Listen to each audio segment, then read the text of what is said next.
രാഹുൽ ഗാന്ധിക്കെതിരെ ആരോപണം കടുപ്പിച്ചു ബി.ജെ.പി. വോട്ടുകൾ വെട്ടിയെന്നും വെട്ടാൻ ശ്രമിച്ചുവെന്നും ഒരേ സമയം രാഹുൽ ഗാന്ധി തന്നെ പറയുന്നുവെന്ന് പരിഹാസം. തെരഞ്ഞെടുപ്പ് സുതാര്യമായിരുന്നുവെങ്കിൽ ഒരാഴ്ചയ്ക്കകം കർണാടക സിഐഡിക്ക് തെരഞ്ഞെടുപ്പ് കമ്മീഷൻ മറുപടി നൽകണമെന്ന നിലപാടിൽ ഉറച്ചു നിൽക്കുകയാണ് കോൺഗ്രസ്. നോബൽ മാരിക്കാരൻ നൽകും വിശദാംശങ്ങൾ. Nobel, good morning. Hydrogen bomb ആയിരിക്കുമെന്ന് പറഞ്ഞിരുന്നെങ്കിലും പക്ഷേ ഇന്നലെ കൃത്യമായിട്ടുള്ള തെളിവുകളോടെ അടക്കം രാഹുൽ ഗാന്ധിയുടെ വാർത്താ സമ്മേളനം നമ്മൾ കണ്ടു.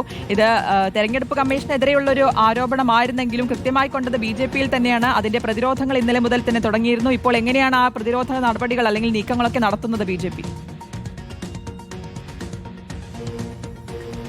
Good morning Sudhi and Keerthana. നമ്മളിപ്പോൾ നിൽക്കുമ്പോൾ ഈ പ്രധാനപ്പെട്ട വിഷയം രാഹുൽ ഗാന്ധി ഉയർത്തിയ വോട്ട് ചോരി അടക്കമുള്ള ആരോപണങ്ങളിൽ ബി.ജെ.പി. ചില പ്രതിരോധങ്ങൾ രാഹുൽ ഗാന്ധിക്കെതിരെ ശക്തമായി ഉന്നയിക്കുന്നുണ്ട്. പ്രധാനപ്പെട്ട കാര്യം എന്ന് പറയുന്നത് ഇന്നലെ ഈ കർണാടകയിലെ അലന്തിലെ അടക്കം ഒരു വോട്ട് കൊള്ളയുടെ വിശദാംശങ്ങളാണ്, വോട്ട് വെട്ടിയതിന്റെ വിശദാംശങ്ങളാണ് രാഹുൽ ഗാന്ധി പുറത്തുവിട്ടത്. പക്ഷേ ബി.ജെ.പി. ഇതിൽ ആരോപിക്കുന്നത് ഇതിൽ വോട്ട് വെട്ടിയെന്നും വെട്ടിയില്ലെന്നും ഒക്കെ രാഹുൽ ഗാന്ധി മാറ്റി മാറ്റി പറയുന്നുണ്ട് എന്നാണ്. പ്രത്യേകിച്ച് 6000-ലധികം വോട്ട് അവിടെ വെട്ടിയെന്ന് പറയുമ്പോൾ പോലും അവിടെ വിജയിച്ചത് കോൺഗ്രസിന്റെ സ്ഥാനാർത്ഥിയാണ്. 2023 കർണാടകയിൽ കോൺഗ്രസ് അധികാരത്തിൽ വരുമ്പോൾ അവിടെ വിജയം ഉണ്ടായത് കോൺഗ്രസിനാണ്. പിന്നെ എങ്ങനെയാണ് വോട്ടുകൾ നടന്നത് എന്നാണ് ഇതിൽ ബി.ജെ.പി. ആരോപണമായി അല്ലെങ്കിൽ ചോദ്യമായി ഉന്നയിക്കുന്നത്. അത് മാത്രമല്ല, നേരത്തെ അവിടുത്തെ എം.എൽ.എ. തന്നെ ബി.ആർ പാട്ടീൽ തന്നെ വ്യക്തമാക്കിയിട്ടുണ്ട് 6000 വോട്ട് വെട്ടിയിരുന്നെങ്കിൽ താൻ വിജയിക്കില്ലായിരുന്നു. അതായത് വോട്ട് വെട്ടിയിട്ടില്ല എന്നാണ് ഇതിൽ ബി.ജെ.പി. പറയുന്നത്. അത്തരത്തിലുള്ള സാഹചര്യമുള്ളപ്പോൾ രാഹുൽ ഗാന്ധി രണ്ട് കാര്യങ്ങൾ പറഞ്ഞുകൊണ്ട്, അതായത് വോട്ട് വെട്ടിയെന്നും വോട്ട് വെട്ടിയില്ല എന്നും പറഞ്ഞുകൊണ്ട് മൊത്തത്തിൽ ഒരു കൺഫ്യൂഷൻ ഉണ്ടാക്കുകയാണ്. അത്തരത്തിൽ രാഹുൽ ഗാന്ധിയുടെ പ്രസ്താവനകൾ തികച്ചും നിരുത്തരവാദിത്തപരമാണ് എന്നാണ് ബി.ജെ.പി. ആരോപിക്കുന്നത്. അതുകൊണ്ട് തന്നെ ഇത്തരത്തിലുള്ള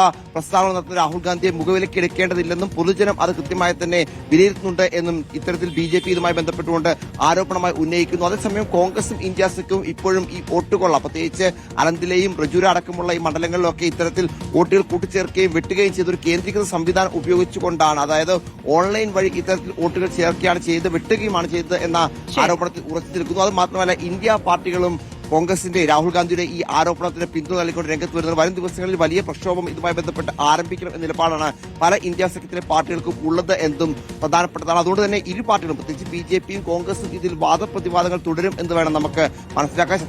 വ്യക്തമാണ്. നോബൽ മാരിക്കാരനാണ് വിശദാംശങ്ങൾ നൽകിയത്.